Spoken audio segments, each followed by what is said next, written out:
Les grands titres de cette édition d'information sur Béni TV, la chaîne de ta grâce, Religion Côte d'Ivoire. Les rideaux sont tombés sur la grande conférence des femmes dénommée Femmes d'Alliance au siège des églises Alliance biblique missionnaire de Côte d'Ivoire. Les détails dans cette édition d'information. Au chapitre Ebola, besoin criant de soignants en Afrique de l'Ouest. Il s'agira aussi dans cette édition de parler de Dilma Rousseff qui est favorite au second tour au Brésil. Peu importe ta traversée, tu y arriveras certainement avec Jésus-Christ de Nazareth comme guide. Madame, monsieur, bonjour et merci de nous rester fidèles sur Béni TV, la chaîne de ta grâce, et nous démarrons cette édition avec les informations du royaume. La grande conférence des femmes, dénommée Femmes d'Alliance, 9e édition, a fermé ses portes ce dimanche au siège des églises Alliance biblique missionnaire de Côte d'Ivoire. Une plateforme qui a réuni une brochette de servantes de Dieu pour donner les oracles du Seigneur. Parmi elles, la présence de la directrice générale de Béni TV. Le pasteur Sylviane Monté s'est fait enregistrer par une communication sur les conditions préalables à remplir pour arriver à vaincre. Reportage. Elle est intervenue sur 2 jours, les vendredis 3 et samedi 4 octobre 2014, dans le cadre de cette conférence de femmes dénommée Femmes d'Alliance des Églises Alliance biblique de Côte d'Ivoire, ABMC. Abordant le thème à celui qui vaincra, tiré du livre d'Apocalypse, le chapitre 2 au verset 7, le pasteur Sylviane Monté, pasteur de l'église évangélique La Bénédiction de Côte d'Ivoire, a traité le sous-thème des conditions préalables à remplir pour arriver à vaincre. S'il y a une affaire de vaincre, c'est qu'il y a une affaire de compétition. C'est qu'on est tous jetés, n'est-ce pas? Et puis on va voir qui va gagner à la fin. Donc c'est une compétition. Mais dans toute compétition, il faut être équipé pour gagner. Il faut combattre selon les règles. Tu ne peux pas gagner une compétition si tu n'es pas formé, si tu n'as pas un coach. C'est pour ça que les pasteurs sont là, pour vous éduquer, vous équiper, vous entraîner à pouvoir vaincre. Donc il est important de vivre sa vie. La récompense, élément clé qui motive la foi en Christ, le paradis, est accessible à tous. Il suffit seulement de le vouloir en obéissant à la voix de Dieu, a poursuivi le pasteur Sylviane. Il ne suffit pas d'être chrétien. Il faut être conscient qu'un jour viendra. You need to be aware that the day will Nous serons come jugés. when we shall be judged. Nous serons jugés. We shall be Et judged nous serons qualifiés and qualified pour hériter du paradis to inherit ou paradise pour hériter de l'enfer. or for hell. Mais la bonne nouvelle, c'est que But the good news is that dans ce combat-là, in this warfare, nous avons le Saint-Esprit. we have the Holy Ghost. C'est une très bonne nouvelle. This is a very good piece Vous of savez que dans les news. années d'Éden, You know, in the Garden of Eden, Adam et Ève ont échoué. Adam and Eve Parce failed qu'on dit quoi? Dieu était parti. because God left. Quand Dieu est parti, le diable est venu. When God departed from them, Donc, the devil ils came. étaient sans défense. So they were defenseless. Mais aujourd'hui, à notre époque, But today, Dieu vit en nous. God lives in us. L'Esprit de Dieu en nous. The Spirit of God is in La us. puissance de Dieu en toi. The power of God is in Tu ne you. peux pas dire You cannot say, qu'il a fait quoi que ce soit. C'est-à-dire que ça dépend de ta volonté. now it depends on your Si willpower. tu laisses le Seigneur agir en toi, le démon ne peut pas rentrer dans toi. If you allow God to L'on a aussi enregistré à ce programme l'intervention d'oratrices telles que les pasteurs Chichi Bismack du Zimbabwe, Adeola Adetola et la révérende Monet Jeanne de Côte d'Ivoire, qui ont toutes montré l'importance de la foi et de la persévérance dans le combat pour la victoire. Femmes d'Alliance 2014, le pari est remporté. Rendez-vous pour l'année prochaine, certainement, pour une multiplication de grâce et d'impact sur les femmes.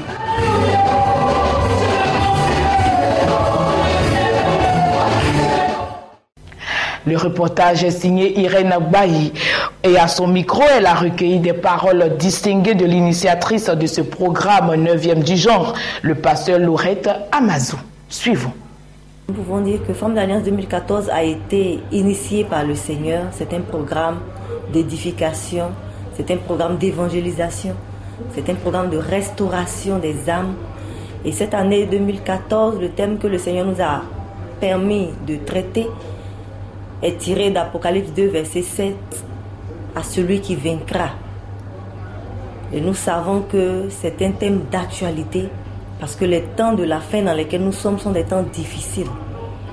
Et plusieurs abandonnent, plusieurs, sous le poids et la pression des difficultés, prennent des chemins détournés. Et ce programme est venu à point nommé pour aider, sensibiliser le peuple de Dieu, inviter ceux qui ne connaissent pas le Seigneur à venir à Dieu, afin que, au dernier jour, la victoire soit leur partage.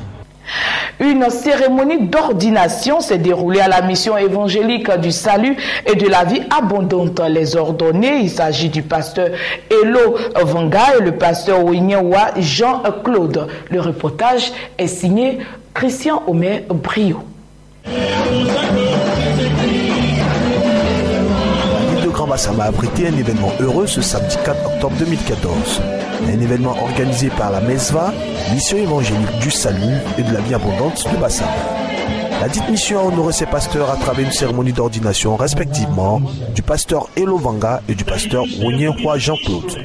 Ce sont plusieurs fidèles et hommes de Dieu qui ont effectué nombreux le déplacement pour venir soutenir les récipiendaires. Un moment de réjouissance aussi marqué par la louange. Le révérend pasteur Nyanya Benjamin, principal orateur de ce jour, a enseigné le peuple sur les vertus du bon berger. Pour cette cérémonie d'ordination, effectivement, nous avons prêché sur la parole de Dieu et puis le bon berger. Jésus est un bon berger, ça veut dire que s'il se présente comme le bon berger, c'est qu'il y a des mauvais bergers.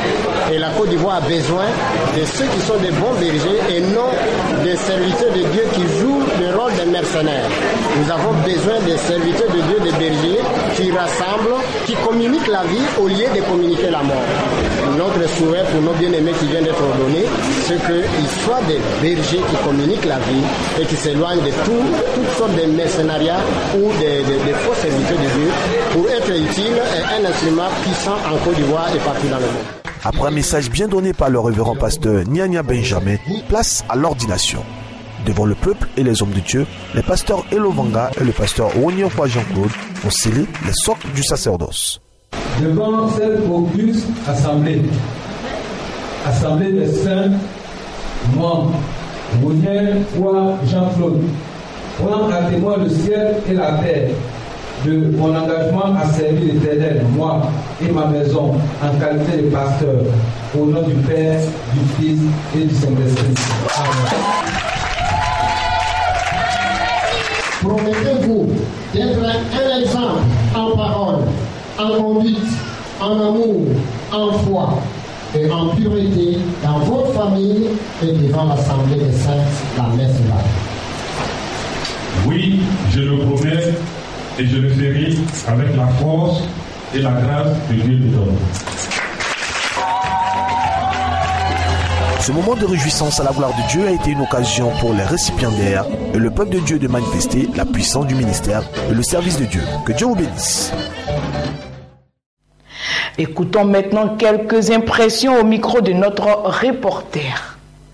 En ce jour, j'ai été ordonné officiellement devant le peuple de Dieu, devant les hommes, et le ciel et la terre en sont témoins de l'engagement que j'ai pris d'honorer et de servir notre Seigneur Jésus-Christ toute ma vie. C'est pour moi une joie immense ce matin donc d'être appelé à cette œuvre combien importante et exaltante de servir, de rendre service aux enfants de Dieu afin véritablement de permettre que la gloire du Seigneur Jésus-Christ soit manifestée ici même à Bassam, en Côte d'Ivoire, en Afrique et dans le monde entier. Véritablement que toute la gloire lui revienne parce que nous sommes ses enfants. Nos impressions ce matin, c'est un moment de joie, de satisfaction, un moment vraiment béni pour moi, de me mettre au service du Seigneur, pour glorifier son nom, pour travailler à l'avancement de l'œuvre de Dieu et de l'œuvre de Dieu sur la terre. Donc voilà, je suis content de revenir dans la maison de mon Père et d'être à son service. J'éprouve une grande joie à l'occasion de cette grande cérémonie. C'est une grande première pour nous et cela pour consolider notre foi. Nous avons procédé à cette cérémonie d'ordination de nos pasteurs. Donc c'est une grande joie pour l'église MESVA qui est en sa deuxième année d'œuvre. Donc par la présence des invités qui nous soutiennent nous croyons que nous allons de l'avant, nous allons aller de l'avant dans l'œuvre de Dieu. Poursuivons cette édition d'information dans un autre registre. Cet étudiant ivoirien togolais de la République démocratique du Congo ont pris le vol pour le Maroc pour études. Cela a été effectif le dimanche 5 octobre aux environs de 2 heures du matin. Ils prennent leur quartier à Casablanca. Cela a pu se faire grâce au service d'orientation de Béni TV, un service qui a pour comme objectif de conseiller et aider les étudiants à l'orientation de leurs études scolaires. Surtout accompagner ces jeunes diplômés dans le choix de leur filière universitaire. Interrogés, écoutons les impressions. Je suis à l'aéroport pour le départ sur Rabat au Maroc. Et j'ai appris cela par le biais de Béni TV. En regardant la chaîne, je me suis rendue avec mes parents. On a décidé comme ça de s'y mettre. Et pour être honnête, Béni TV a fait toutes les démarches pour nous. Le service d'orientation s'est chargé de tout, franchement de tout. Les papiers, le passeport, le visa, tout. Ils sont chargés de tout. Et j'ai décidé de partir au Maroc parce que d'abord pour mes études. Ensuite, j'ai vu le spot à la télé, c'était vraiment bien, j'ai vraiment aimé. Il faut dire aussi que le service d'orientation était vraiment très chaleureux avec moi. Ils m'ont vraiment facilité la tâche. Pour les papiers et autres, vraiment, j'ai pas eu vraiment de problème. J'ai fini mon brevet de technicien en construction métallique et c'est le high ici, c'est le niveau maximal. Donc, je décide d'aller au Maroc pour approfondir mes connaissances et me perfectionner. Voilà un peu. Que pensez-vous du service d'orientation? Bon, c'est impeccable. D'abord, quand on est arrivé là-bas, ils m'ont dit qu'il n'y avait pas ma filière. Mais le travail qu'ils ont fait, ça veut dire qu'ils ont cherché, ils ont fouillé, ils sont rentrés en contact avec des établissements. Pour finir, ils ont eu un établissement. Ça veut dire, quelle que soit la filière, quand vous êtes parti vers Béni TV, soyez-en sûrs, vous aurez l'école qui vous convient. On décide d'aller étudier au Maroc parce qu'il y a les meilleures écoles là-bas. Moi, je vais faire la finance. Moi aussi, la finance. Un bachelor en finance. Et après, c'est une mission spécialisée là-bas. Ceux qui hésitent encore, nous les optons à faire comme nous. Ne pas hésiter. Et aussi, aller à Béni TV ici. L'actualité en Afrique, c'est aussi le chapitre Ebola, comme je vous l'avais annoncé dans les titres. Selon l'OMS, l'épidémie du virus Ebola a fait plus de 3400 victimes au Libéria, en Guinée et en Sierra Leone, et avec plus de 200 soignants morts. En clair, l'Afrique de l'Ouest a besoin criant de soignants. Les détails dans ce reportage. Une victime d'Ebola désinfectée par une armada d'hommes en combinaison blanche avant d'être évacuée par une ambulance. La scène se déroule dans un quartier de Freetown, la capitale de la Sierra Leone, sous les regards à la fois curieux, inquiets ou mécontents de certains de ses habitants. Le cadavre de ce jeune homme de 17 ans a été signalé 4 jours plus tôt aux urgences par cet officier de police. En vain. Ils ont dit qu'ils étaient en route, explique-t-il, mais c'était mardi soir. Hier j'ai appelé, mercredi on a appelé, aujourd'hui encore. J'ai appelé ce matin car j'ai entendu que les habitants de ce village étaient déchaînés et voulaient bloquer l'autoroute. Face à l'ampleur de l'épidémie, qui selon l'Organisation mondiale de la santé a fait plus de 3400 morts au Libéria, en Guinée et en Sierra Leone, les systèmes de santé de ces 3 pays ont été rudement mis à l'épreuve. Leur personnel également. Plus de 200 soignants sont morts. À l'instar de nombreuses ONG, l'OMS a lancé des formations aux dangers et aux soins spécifiques au virus Ebola. À l'international, à présent, plus de 41% de suffrages pour le premier tour des élections présidentielles. C'est le taux de pourcentage de Dilma Rousseff, candidate à sa propre succession. Et le deuxième tour est prévu pour le 26 octobre prochain. Le point dans ce reportage. Dilma Rousseff, favorite du second tour au Brésil. Candidate à sa propre succession, la présidente sortante a remporté plus de 41% des suffrages. À 66 ans, cette membre du Parti des travailleurs promet de poursuivre une politique pourtant durement critiquée par les manifestations en marge de la Coupe du monde de football. C'est un message simple, dit-elle. Un message pour me dire d'aller de l'avant, de continuer ce combat aux côtés de chacun de ses électeurs pour changer le Brésil.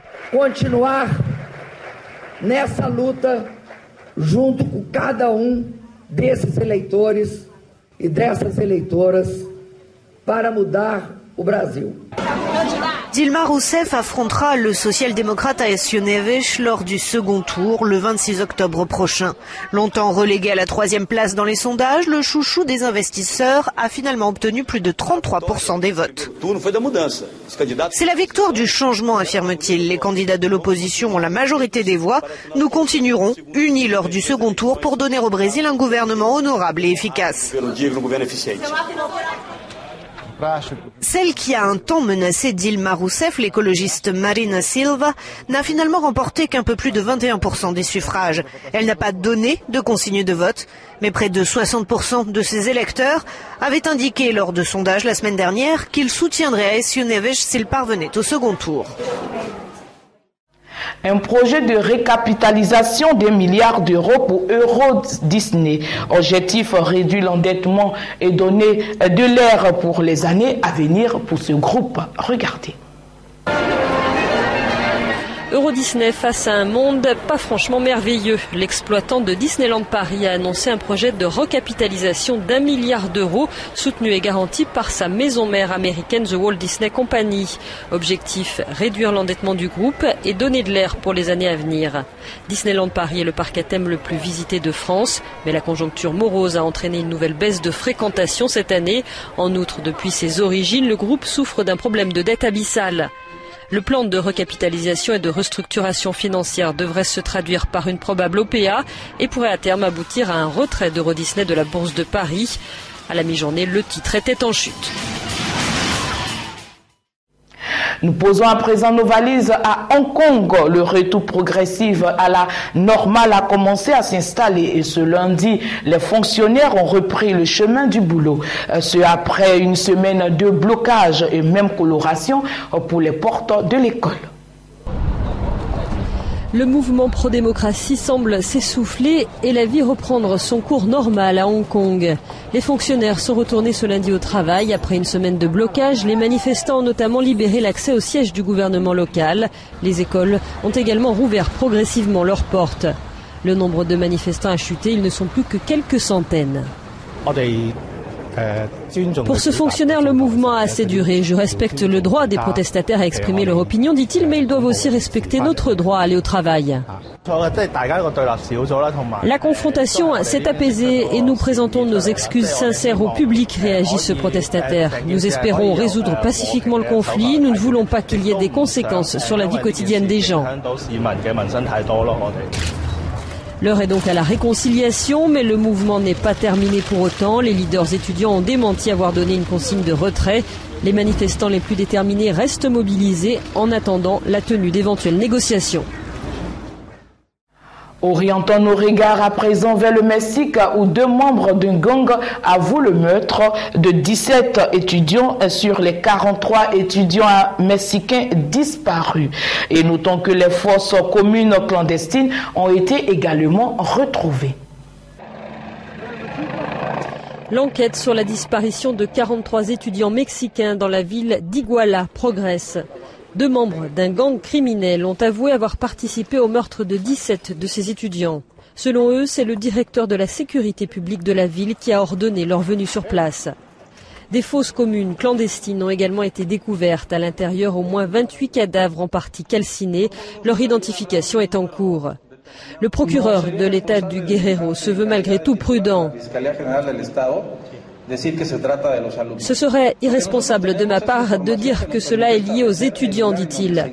Nous savons où se trouvent les fosses et qu'il y a des restes humains, mais il faut attendre les résultats des médecins légistes et des tests ADN. Les étudiants avaient participé à une manifestation il y a une semaine qui s'était soldée par 6 morts. Dans cette affaire, les autorités locales sont soupçonnées de s'être alliées au groupe criminel Guerreros Unidos lié au trafic de drogue. Dans le nord de la Grèce, un carambolage fait 4 morts et une douzaine de blessés. Regardez. Un carambolage a fait au moins 4 morts et une dizaine de blessés hier dans le nord de la Grèce. En cause, un chauffeur routier qui n'a pas vu le rétrécissement de la portion de route d'Eniata en travaux. Son camion s'est écrasé à pleine vitesse contre une voiture qui a pris feu après la collision. Madame, Monsieur, c'est ici que prend fin cette édition matinale. J'ai été très ravie de vous l'avoir présenté. Je vous souhaite une bonne suite de programmes sur Béni TV, la chaîne d'État grâce et surtout, prenez soin de vous.